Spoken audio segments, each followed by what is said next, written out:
Assalamualaikum warahmatullahi wabarakatuh. Perkenalkan, kami dari kelompok 8 PM 2023E akan memaparkan materi terkait Project Based Learning dalam pembelajaran matematika.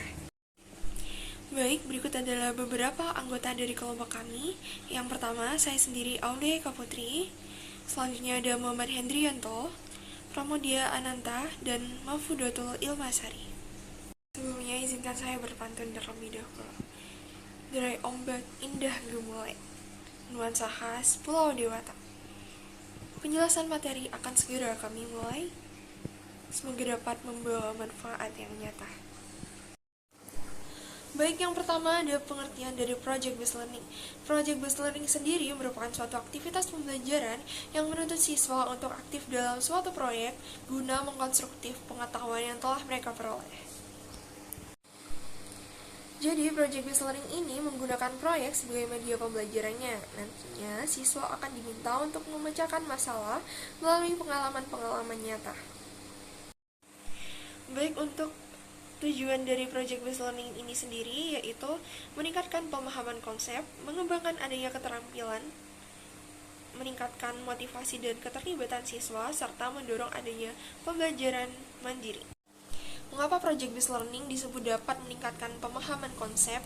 Karena dalam Project Based Learning itu sendiri terdapat proyek-proyek nyata di mana hal tersebut sangat membantu siswa dalam memahami konsep secara lebih mendalam terkait materi yang telah diajarkan.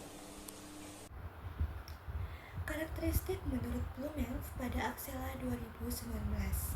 Menurut Bloomens sendiri, karakteristik dari Project Based Learning atau pembelajaran berbasis proyek itu dibagi menjadi orientasi masalah dan artefak konkret. Orientasi masalah, seperti yang kita tahu, Project Based Learning ini adalah pembelajaran berbasis proyek, sehingga dalam pembelajarannya lebih ditekankan pada pertanyaan-pertanyaan atau masalah-masalah yang konkret atau kontekstual yang biasa mereka alami dalam kehidupan sehari-hari. Hal ini dapat mendorong siswa untuk melakukan eksplorasi mengenai masalah-masalah tersebut untuk mendapatkan solusi dari masalah, sehingga secara tidak langsung Project Based Learning ini mendorong siswa untuk berpikir kritis bagaimana cara kita untuk menemukan solusi tersebut. Yang kedua adalah artefak konkret. Artefak konkret ini biasa disebut produk atau yang biasanya kita kumpulkan dalam bentuk laporan, presentasi, video, atau catatan, atau mungkin dalam media digital.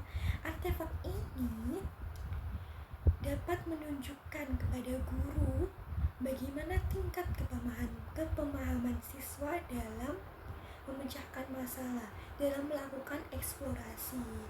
Artefak ini juga berguna bagi siswa di masa yang akan datang, di mana jika suatu saat mereka membutuhkannya lagi, mereka dapat membuka artefak atau produk dari eksplorasi atau kegiatan yang telah dilakukan sebelumnya. Selanjutnya, karakteristik menurut Hell dalam Aksela 2019.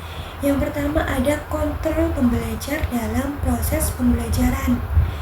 Artinya, karakteristik ini itu memungkinkan siswa untuk memilih sumber daya yang dibutuhkan, untuk memilih langkah-langkah apa yang harus digunakan dalam memecahkan masalah, dapat memilih apa saja sih proses-proses yang harus dilakukan dalam memecahkan masalah, dalam mencari solusi untuk memecahkan masalah tersebut, juga merancang strategi untuk mencapai tujuan. Apa tujuannya? Yaitu memecahkan masalah. Yang selanjutnya ada kontekstual pembelajaran. Artinya dalam membuat pembelajaran untuk lebih relevan dengan kehidupan sehari-hari.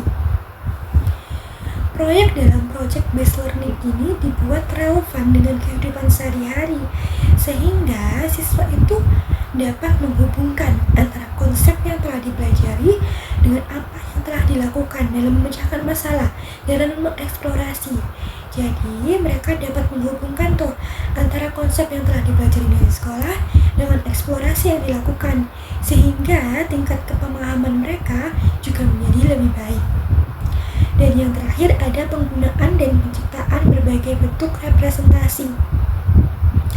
Artinya, dalam merepresentasikan hasil yang telah ditemukan dalam eksplorasi atau apa itu, siswa dapat menggunakan dan membuat representasi tersebut dalam berbagai bentuk, baik seperti visual, verbal, digital, fisik, cetak. Nah, representasi ini itu juga dapat menggambarkan atau memberitahu kepada sang pengajar, di sini loh tingkat kepemahaman aku, sudah sampai sini loh pemahaman aku. Begitupun sang guru, dia jadi lebih mengetahui sudah sampai mana siswa ini paham akan konsep, paham akan masalah tersebut. Nah, berdasarkan karakteristik yang sudah saya sebutkan sebelumnya, berdasarkan para ahli yaitu Blumenf dan Held, dapat kita tarik kesimpulan bahwa karakteristik umum dari project based learning adalah siswa harus aktif dalam proses pembelajaran, harus aktif dalam pembelajaran proyek, sehingga siswa dapat menghubungkan tuh antara konsep yang telah dia pelajari dengan apa yang terjadi di dunia nyata. Karakteristik ini landasan teoritik model project based learning atau pembelajaran berbasis project. Project based learning sendiri mencakup beberapa teori yang mendasarinya sehingga dapat diaplikasikan dalam dunia pendidikan. Salah satunya adalah dari Dewey, lalu ada dari Piaget, Vygotsky, dan Ausubel. Mari kita jelaskan satu persatu. Yang pertama ada John Dewey dan kelas demokratis. Menurut gagasan John Dewey 1856-1952 yang mengembangkan konsep learning by doing, yang artinya dalam learning by doing, pembelajaran itu menekankan melalui pembelajaran yang lebih bermakna. Seperti dalam proses pembelajaran, kelas diubah menjadi kelas dengan tempat demokratis yang mengajarkan anak untuk bekerja sama. Caranya bagaimana? Caranya bisa dilakukan dengan membagi kelas menjadi beberapa kelompok kecil. Nah, tugas guru di sini adalah mengarahkan apa saja langkah yang harus diambil, apa saja proyek, apa saja tugas yang harus diambil oleh siswa, sehingga semua dalam kelompok kecil tersebut mengerjakan proyek yang diberikan. Lalu ada Piaget, Vygotsky, dan konstruktivisme. Di sini siswa itu membangun pengetahuan melalui pengalaman baru yang mendorong rekonstruksi, yang mendorong untuk terbentuknya pengetahuan baru, menggabungkan pengetahuan lama dan pengetahuan baru untuk memecahkan masalah, untuk memecahkan proyek yang diberikan. Teori konstruktivisme ini sangat sejalan dengan project based learning. Mengapa? Karena pada teori konstruktivisme, pengalaman dan struktur kognitif, pengalaman siswa membangun pemahaman mereka sendiri berdasarkan pengalaman dan struktur kognitif yang mereka miliki. Selanjutnya ada Ausubel dan belajar bermakna. Teori belajar Ausubel ini menekankan belajar bermakna. Mengapa demikian? Karena dalam teori gagasan Ausubel ini mengaitkan informasi baru dengan ide-ide yang ada, mengaitkan pengetahuan baru dengan pengetahuan lama yang sebelumnya ada, yang ada dalam struktur kognitif siswa. Halo audiens, selanjutnya akan saya bahas mengenai sintaks model pembelajaran project based learning. Nah, di sini menurut The George Lucas, sintaks model pembelajaran berbasis proyek adalah yang pertama yaitu memulai dengan pertanyaan mendasar. Nah, pertanyaan mendasar ini akan mengarahkan siswa untuk melakukan suatu tugas tertentu. Yang kedua yaitu mendesain perencanaan proyek. Nah, dalam mendesain perencanaan proyek ini dilakukan oleh peserta didik dan guru secara kolaboratif. Apa akibatnya? Nah, kalau dilakukan oleh peserta didik dan guru secara kolaboratif, maka peserta didik akan merasa memiliki proyek tersebut, sehingga dalam perencanaannya akan lebih mudah. Yang ketiga yaitu menyusun jadwal. Dalam menyusun jadwal ada 5 poin yang harus diperhatikan. Nah, yang pertama yaitu membuat timeline. Membuat timeline untuk perencanaan proyek. Yang kedua, kalau ada timeline pasti ada deadline. Nah, yang kedua itu adalah menentukan deadline pengerjaan proyek. Selanjutnya yang ketiga yaitu membawa peserta didik agar merencanakan cara yang baru. Keempat, membimbing peserta didik ketika ada peserta didik yang memiliki cara yang tidak berhubungan dengan proyek tersebut. Nah, yang kelima yaitu meminta peserta didik untuk membuat alasan mengenai pemilihan suatu cara. Untuk poin yang kedua, memonitor keaktifan peserta didik dan kemajuan proyek. Nah, di sini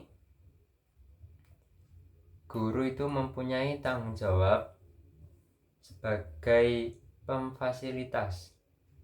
Selain itu juga guru ini sebagai mentor untuk peserta didik.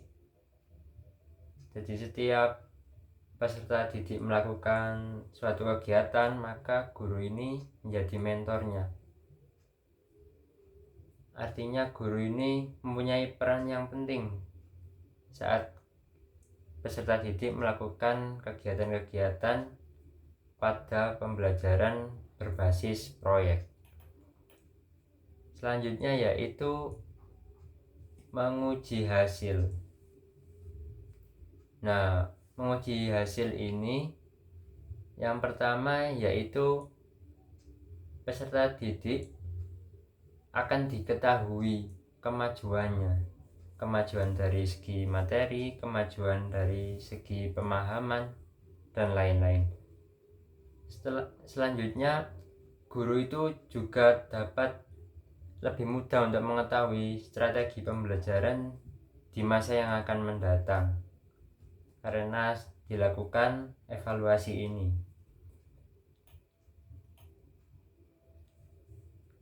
Nah, yang selanjutnya yaitu mengevaluasi pengalaman belajar.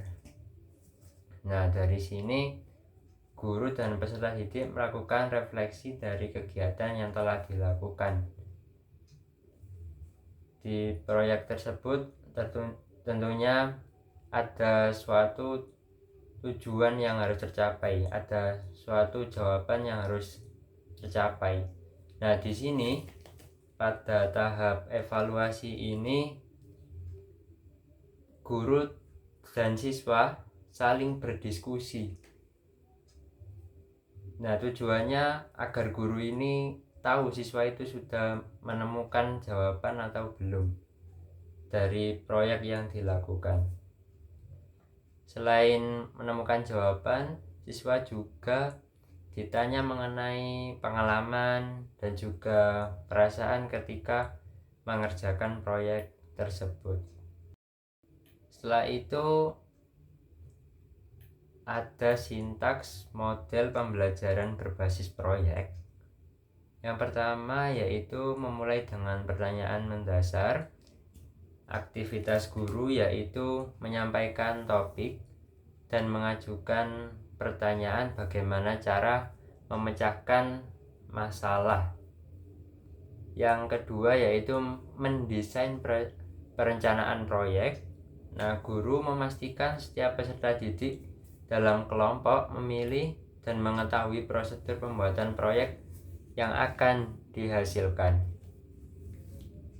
Yang ketiga yaitu menyusun jadwal. Nah, di sini guru dan peserta didik membuat kesepakatan tentang jadwal pembuatan. Jadwal pembuatan tersebut yaitu jadwal pembuatan proyek yang berisi tahapan-tahapan dan pengumpulan. Jadi ada jadwal tahap A, tahap B, dan ada jadwal pengumpulan tersendiri. Yang keempat yaitu memonitor keaktifan peserta didik dan kemajuan proyek. Memonitor keaktifan peserta didik dan kemajuan proyek. Di sini aktivitas guru yaitu guru memantau keaktifan peserta didik selama melaksanakan proyek, memantau realisasi perkembangan dan membimbing jika mengalami kesulitan. Yang kelima yaitu menguji hasil.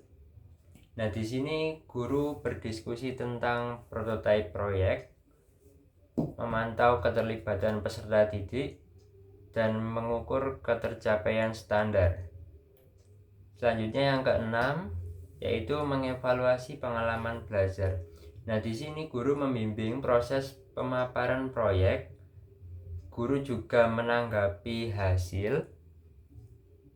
Selanjutnya guru dan peserta didik merefleksi atau membuat kesimpulan dari proyek yang telah dilaksanakan.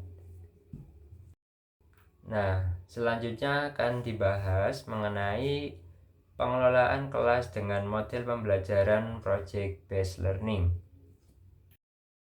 Nah, di sini menurut Fleming akan dijelaskan secara rinci langkah demi langkah. Yang pertama, langkah 1. Langkah 1, pilih fokus untuk proyek yang akan diberikan. Langkah 2, identifikasi bidang pengetahuan dan keterampilan yang penting untuk dipelajari melalui kegiatan proyek. Langkah 3, mengenalkan proyek dan melibatkan peserta didik dalam membangunnya. Langkah 4, memilih keseimbangan kegiatan yang dipimpin guru dan berpusat pada peserta didik. Nah, langkah yang kelima yaitu menetapkan batas waktu dan pencapaian proyek. Ya, tentunya waktu ini akan berpengaruh pada keoptimalan siswa dalam mengerjakan suatu proyek. Oleh karena itu, pemilihan waktu, pemilihan deadline dan timeline harus dilakukan secara tepat. Langkah keenam, pantau kemajuan peserta didik menggunakan alat perencanaan, pelaporan, dan umpan balik. Jadi di sini guru harus memantau kemajuan peserta didik. Yang ketujuh, evaluasi dampak proyek dan hasil pembelajaran. Dan yang kedelapan, refleksikan data yang sudah terkumpul dan merencanakan langkah berikutnya. Itu merupakan langkah-langkah yang disampaikan oleh Fleming. Selanjutnya kita akan membahas tentang peran guru dan peserta didik dalam pembelajaran berbasis proyek. Yang pertama, peran guru. Apa saja sih peran guru? Nah, yang pertama, merencanakan dan mendesain pembelajaran. Yang kedua, membuat strategi pembelajaran. Yang ketiga, membayangkan interaksi yang akan terjadi antara guru dan peserta didik. Nah, artinya guru ini harus membuka diskusi dan selalu bersifat terbuka terhadap opini-opini peserta didik. Yang selanjutnya yaitu mencari keunikan peserta didik. Nah, pada pembelajaran project based learning ini kan dibagi menjadi beberapa kelompok. Nah, setiap kelompok bisa ada kemungkinan memiliki pendapat yang berbeda, memiliki gagasan atau ide yang berbeda. Nah, guru harus bisa menghargai setiap ide yang diberikan oleh setiap kelompok. Nah, yang selanjutnya yaitu menilai peserta didik dengan cara transparan dan berbagai macam penilaian. Transparan di sini berarti apa adanya. Katakanlah peserta didik tersebut cocok untuk mendapatkan nilai 80, maka seharusnya diberi nilai 80, tidak lebih dan tidak kurang. Selanjutnya, membuat portofolio pekerjaan peserta didik. Nah, dalam pembelajaran project based learning ini ada berbagai macam kegiatan dan dimana seharusnya setiap kegiatan dilakukan dokumentasi.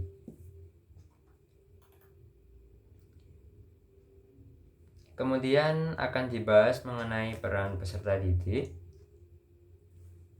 Yang pertama yaitu menggunakan kemampuan bertanya dan berpikir.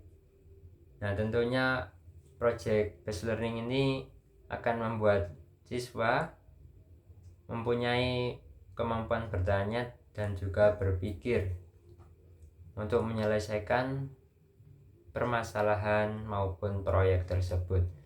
Yang kedua yaitu melakukan riset sederhana. Yang ketiga yaitu mempelajari ide dan konsep baru. Yang keempat, belajar mengatur waktu dengan baik. Dan yang kelima, melakukan kegiatan belajar sendiri atau kelompok. Keenam, mengaplikasikan hasil belajar lewat tindakan.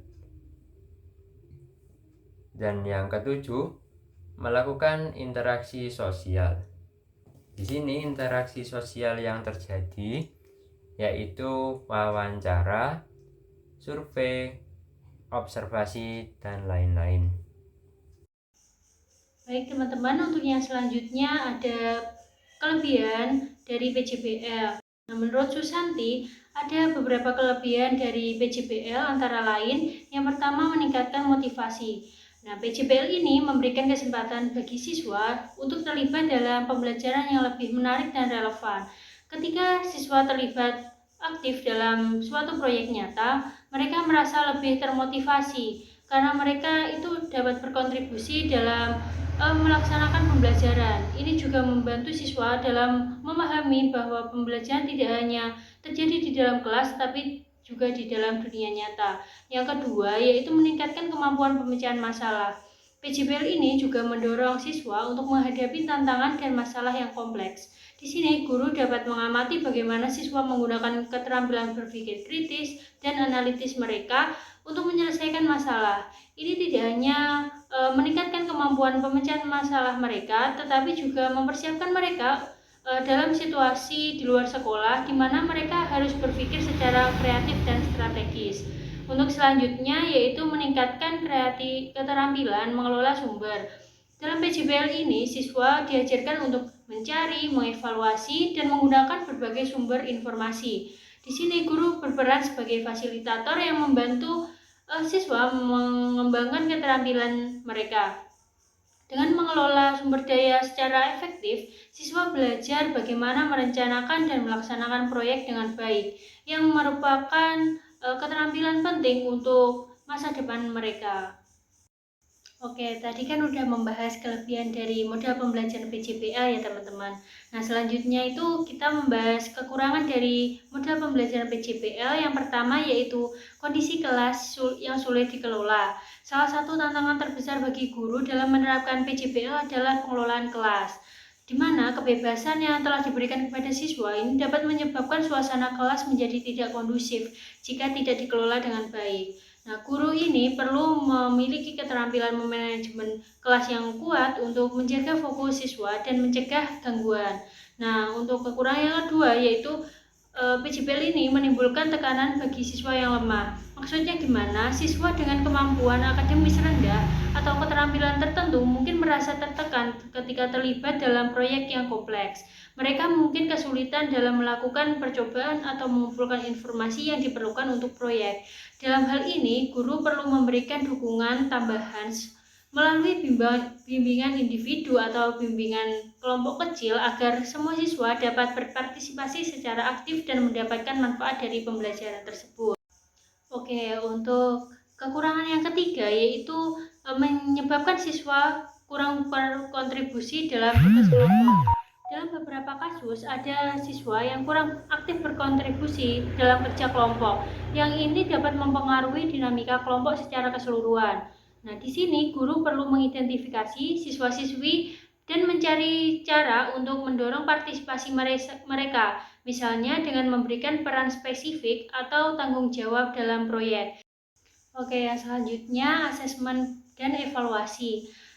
Asesmen pembelajaran berbasis proyek merupakan penilaian terhadap tugas yang harus dikerjakan dalam kurun waktu tertentu.